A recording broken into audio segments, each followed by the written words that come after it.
panig ibubulay kabayo, jongkot, gato, demonyo, itikay, kantoy, kanto, ang kung ano, uri ng halimaw. Okay, maingay, tanginin nyo ha.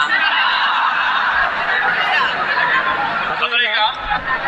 Sa kasama ang palad, ano ba naman yan? Sa kasamaang palad, nagbuha ang kabuktutan ng mga nilalang na mabangis. Si Zaito ay pinagbuntis sa laba ng matres. At kailangang malis ang lintik na mapagkasik, ngunit sa sobrang mabagsik, wiping ang Zaitotek. But wait, there's more! May gawin kasalanan nito. Lap trip ang gusto mo. Pagsabay-sabay mo ito ng mga tao dito. Kasi baho nito.